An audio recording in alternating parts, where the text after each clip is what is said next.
ഇത് ഗവർണറല്ല, കാളിയ മർദ്ദനത്തിലെത്തിയ കണ്ണൻ. സംസ്ഥാന ഗവർണർ ശ്രീ ആരിഫ് മുഹമ്മദ് ഖാന്റെ കഴിഞ്ഞ 3 ദിവസങ്ങളിലെ പ്രകടനങ്ങൾ കാണുമ്പോൾ ഓർമ്മ വരുന്നത് കാളിയ മർദ്ദനത്തിലെത്തിയ കണ്ണനെയാണ്. ഭാഗവത പുരാണം വായിച്ചിട്ടുള്ളവർക്കറിയാം, അഷ്ടനാഗങ്ങളിൽ ഉൾപ്പെട്ട യമുനാ നദിയിൽ ജീവിച്ചിരുന്ന ഉഗ്രവിഷമുള്ള നാഗമാണ് കാളിയൻ. താൻ താമസിച്ചിരുന്ന യമുനാ നദിയെ വിഷമയമാക്കുകയും പിന്നീട് ശ്രീകൃഷ്ണൻ തലയിൽ ചവിട്ടി നൃത്തം ചവിട്ടുകയും അങ്ങനെ തൻ്റെ അഹങ്കാരം ശമിച്ച് യമുനാ നദി വിട്ടു പോവുകയും ചെയ്ത നാഗമാണ് കാളിയൻ. കാളിയന് 1000 തലകൾ ഉണ്ടായിരുന്നതായി ഭാഗവതം ദശമസ്കന്ധത്തിൽ കാണുന്നു. ഗരുഡനെ ഭയപ്പെട്ട് കാളന്തി നദിയുടെ ഒരു പ്രത്യേക സ്ഥാനത്ത് വന്ന് താമസം തുടങ്ങി കാളിയൻ. സ്വരൂപി മുനിയുടെ ശാപമുള്ളതുകൊണ്ട് ഗരുഡൻ കാളന്തി നദിയിൽ പ്രവേശിക്കില്ല എന്ന ധൈര്യത്തിൽ. കേരളത്തിലെ പിണറായിയുടെ ഭരണത്തിൽ സമസ്ത മേഖലകളും മുടിഞ്ഞു വെണ്ണീറായതുപോലെ സകലതും വിഷമയമായതുപോലെ കാളിയന്റെ വിഷമേറ്റ് പരിസരങ്ങളിലെ വൃക്ഷലതാദികൾ കരിഞ്ഞുണങ്ങി. ജലം വിഷസങ്കലിതമായി. കന്നുകാലികളും ഗോപഗണങ്ങളും കാളന്തിയിലെ ജലം കുടിച്ച് മരിച്ചു വീണു. ഒരിക്കൽ ശ്രീകൃഷ്ണനും കൂട്ടരും കാലി മേയിച്ച് കാളന്തി തീരത്ത് വന്നു. ശ്രീകൃഷ്ണൻ നദീതീരത്ത് നിന്ന ഒരു കടമ്പ് മരത്തിൽ കയറി നദിയിലേക്ക് കുതിച്ച് ചാടി. ക്രുദ്ധനായി പാഞ്ഞു വന്ന കാളിയന്റെ തലകളിൽ കയറി നിന്ന് ശ്രീകൃഷ്ണൻ നൃത്തം ചവിട്ടി. കാളിയൻ രക്തം ഛർദ്ദിക്കുകയും ശ്രീകൃഷ്ണനെ വണങ്ങുകയും ചെയ്തു. കാളിയന്റെ ഭാര്യമാരും കുട്ടികളും എല്ലാം വന്ന് ശ്രീകൃഷ്ണനെ സ്തുതിച്ചു. ശ്രീകൃഷ്ണൻ അവരെയെല്ലാം രമണകദ്വീപിലേക്ക് പറഞ്ഞയച്ചു. ശ്രീകൃഷ്ണന്റെ പാദമുദ്ര ശിരസിൽ കണ്ടാൽ ഗരുഡൻ കാളിയനെ ഉപദ്രവിക്കില്ല എന്ന ഉറപ്പും കൊടുത്തു. അതനുസരിച്ച് കാളിയനും കുടുംബവും രമണകദ്വീപിൽ താമസം തുടങ്ങി എന്ന് പുരാണം. ഫണം വിടർത്ത് കാളിയനെ പോലെ ആടി തീവട്ടി വിജയൻ. ഭാര്യാപുത്രി കാക്കക്കുഞ്ഞ് സമേതം ക്ലിപ്പ് ഹൗസിൽ മാത്രമല്ല കേരളത്തിൽ അങ്ങോളം ഇങ്ങോളം ഫണം വിടർത്തി ആടുകയാണ്. വിഷമുള്ള സഹപാമ്പുകൾക്ക് മാത്രമാണ് ഇവിടെ പിടിച്ചു നിൽക്കുവാൻ സാധിക്കുന്നത്. അങ്ങനെ ആട്ടം അതിന്റെ പരമകോടിയിലെത്തിയപ്പോഴാണ് ആരിഫ് മുഹമ്മദ് ഖാൻ എന്ന കണ്ണൻ ലവന്റെ തലയിലും നെഞ്ചത്തും കയറി നിന്ന് കാളിയമർദ്ദനത്തെ അനുസ്മരിപ്പിക്കുമാറ് പ്രഹരം തുടങ്ങിയത്. കണ്ണന്റെ പ്രഹരം കൂട്ടിയപ്പോൾ കാളിയൻ പത്തി താഴ്ത്തിയതുപോലെ ചവിട്ട് നെഞ്ചും കൂട് കഴിഞ്ഞ് കൊരവള്ളിയിലേക്കാണെന്ന് മനസ്സിലാക്കിയപ്പോൾ ഫണവും താഴ്ത്തി സാഷ്ടാംഗം വീണു പിടുങ്ങാണ്ടിയും ജട്ടി പോലും വിടാത്ത അന്തംകമ്പി പൈലുകളും. കാരവാനിൽ പോകുന്ന കോരമോനെയും തീവട്ടികളെയും ജനങ്ങൾ തുപ്പിയെറിയുക മാത്രമല്ല അടിവസ്ത്രം ഊരി കാണിച്ചിട്ട് പോലും ഊളച്ചിരിയും ചിരിച്ച് യാത്ര തുടരുകയാണ്. കടം കൊണ്ട് മുടിഞ്ഞ് നാളെ അടിയന്തരാവസ്ഥ പ്രഖ്യാപിക്കുവാനിരിക്കുന്ന തീവട്ടിക്കൊള്ളക്കാരന്റെ യാത്രയുടെ പേരുകെട്ട് ഇവന്മാർ കടന്നു പോകുന്ന വഴികളിലെ കൊരങ്ങന്മാർ പോലും ചിരിച്ച് ചിരിച്ച് ചാകാറായി. നവകേരള യാത്ര ഏത് മോന്റെ മോനാടാ ആ പേരിട്ടതെന്നാണ് കുരങ്ങന്മാർ പോലും ചോദിക്കുന്നത്. കമ്മീഷനും അമുക്കിലും മാത്രം ലക്ഷ്യം വെച്ച് വെട്ടാൻ വകുപ്പുള്ള പദ്ധതികൾക്ക് മാത്രം അനുമതി നൽകി പണം പാഴാക്കി. സഹസ്ര കോടികൾ കടമെടുത്ത് ദാരിദ്ര്യം മറച്ചു വെക്കുവാൻ ആട്ടവും പാട്ടും PR ക്യാമ്പയിനും നടത്തി. ഇപ്പോൾ മട്ടുവരെ ഊറ്റിക്കുടിക്കുവാൻ റബ്ബർ സ്റ്റാമ്പുകളെയും കൊണ്ടിറങ്ങിയിരിക്കുകയാണ് തീവട്ടി വിജയൻ. അവന്റെ ഭരണകാലത്തെ പിടിപ്പുകേടുകൾ പരാതിയായി സ്വീകരിക്കുവാൻ. കോരവാനിലിരുന്നുള്ള ആ പോക്ക് കണ്ടാൽ എന്തോ ഒലത്തിയിട്ട് പോവുകയാണ് എന്ന് തോന്നും. പെറ്റി കുറഞ്ഞാൽ, ബിവറേജിലെ ബില്ലിങ് കുറഞ്ഞാൽ, ഇത്തവണ ശബരിമലയിലെ കാണിക്ക കുറഞ്ഞാൽ കളസം കീറുന്ന തെണ്ടികളുടെ യാത്ര. ആദ്യം പ്രതിഷേധിച്ചവരെ കൊട്ടേഷൻ ടീമിനെ ഇറക്കി ആദ്യം തല്ലിച്ചതച്ചു എങ്കിലും ഇപ്പോൾ നാട്ടുകാർ കുറുവടിയും പെപ്പർ സ്പ്രേയും അടക്കമെടുത്ത് അന്തംകമ്മുകളെ വഴിയിൽ പഞ്ഞിക്കിടുന്ന കാഴ്ചയാണ് കാണാൻ സാധിക്കുന്നത്. ഗവർണർക്കെതിരെ പോസ്റ്റ് ഇട്ടാളാകുവാൻ ശ്രമിച്ച PK ശ്രീമതി ടീച്ചറുടെ പോസ്റ്റും അതിന് മായാജി പ്രസാദ് എന്ന യുവതി കൊടുത്ത മറുപടിയും കാണാം.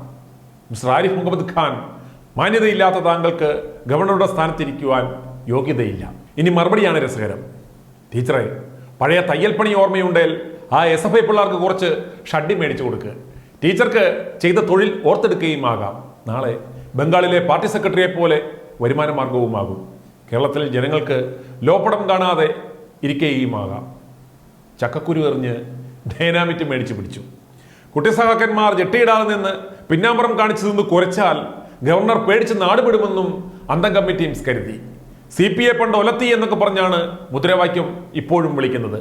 അന്ന് ഇവന്റെയൊക്കെ സൃഷ്ടാക്കൾ ഞരമ്പിൽ കൂടെ പോലും ഓടുന്നില്ലായിരുന്നു എന്നോർക്കണം. ആരടാ എന്ന് ചോദിച്ചപ്പോൾ, എന്താടാ എന്ന് തിരിച്ചു ചോദിച്ചപ്പോൾ എല്ലാം ഉരുകി ഒലിച്ചുപോയി. പുറത്തിറങ്ങിയാൽ ഗവർണറെ ഞൊട്ടുമെന്ന് പറഞ്ഞവർ ഗവർണർ നെഞ്ചും ഭരിച്ച് പുറത്തിറങ്ങിയപ്പോൾ കണ്ടം വഴി ഓടി. വലിയ ബാനറിന്റെ മറവിൽ മുഖവും മറച്ചു പിടിച്ചു നിന്നു. അതിൽ എഴുതിയിരിക്കുന്നത് ഇപ്രകാരമായിരുന്നു: ഹിറ്റ്ലർ തോറ്റു, മുസോളിനി തോറ്റു, ലോകം വാണവരെല്ലാം തോറ്റു, ഞങ്ങൾക്ക് തന്നെ തോറ്റൂടെ എന്ന്. ഇന്ന് വെളുപ്പിന് ഗവർണർ തലസ്ഥാനത്തെത്തിയപ്പോൾ ഏതോ മതിലിന് മറിഞ്ഞിരുന്ന ലവന്മാർ കൂവി. കാരണം പേടിച്ച് തൂറിപ്പോയി. കാറിന്റെ പുറത്ത് ആവശ്യത്തോടെ ഗവർണറുടെ കാറിൽ ചൊറിയുവാൻ ചെന്നവർ ഇപ്പോൾ ജാമ്യമില്ലാ വകുപ്പിട്ട് അകത്താണ്. ഇനി ആയുഷ്കാലത്ത് സർക്കാർ സർവീസിൽ പ്രവേശിക്കുവാൻ പറ്റില്ല. ആകെയുള്ള ആശ്വാസം ഏതെങ്കിലും ഒരു തീവട്ടിയുടെ PS ആകാം എന്ന് മാത്രമാണ്. പക്ഷേ ഇനി ഇവന്മാർ സെക്രട്ടേറിയറ്റിന്റെ പടി കാണില്ല എന്നതാണ് യാഥാർത്ഥ്യം. ഇന്ന് രാവിലെ ഗവർണർ ആരിഫ് മുഹമ്മദ് ഖാൻ തിരുവനന്തപുരം ഡെന്റൽ കോളേജിൽ പല്ലിന്റെ പോടടയ്ക്കാൻ വന്ന ആ ദൃശ്യങ്ങൾ കാണുക.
Why did you get down of the car? No, we know.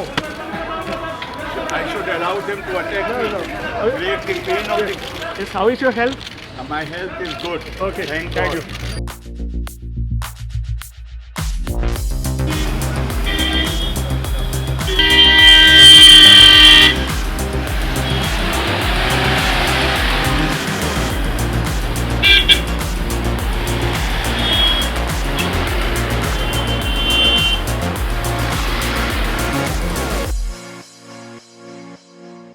ഇത് കാണുന്ന പലർക്കും തോന്നാം ഗവർണർക്ക് ഇങ്ങനെയൊക്കെ ചെയ്യാമോ, ഇതൊക്കെ ശരിയാണോ എന്ന്. പക്ഷേ ഞങ്ങളും അതിനെ അനുകൂലിക്കുന്നില്ല. എന്നാൽ ഈ തീവട്ടി വിജയന്റെ നെഞ്ചത്ത് കയറി കാളിയമർദ്ദനം നടത്തുവാൻ ആണായിപ്പിറന്നവൻ ഇന്ന് കേരളത്തിൽ ആരിഫ് മുഹമ്മദ് ഖാൻ മാത്രമേ ഉള്ളൂ. ഇവിടെ നടക്കുന്നത് കാളിയമർദ്ദനമാണ്. കാളിയമർദ്ദനം. ഗവർണറുടെ കാൽപ്പാട് ഉച്ചയിലേറ്റുവാങ്ങിയാൽ പിണറായി വിജയന് നന്മയെ വരൂ എന്ന് വിജയനും അറിയാം.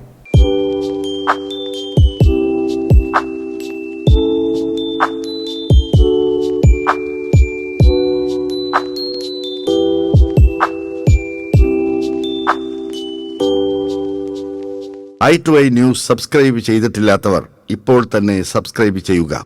നോട്ടിഫിക്കേഷൻ ലഭിക്കുവാൻ ബെൽ ബട്ടണും അമർത്തുക.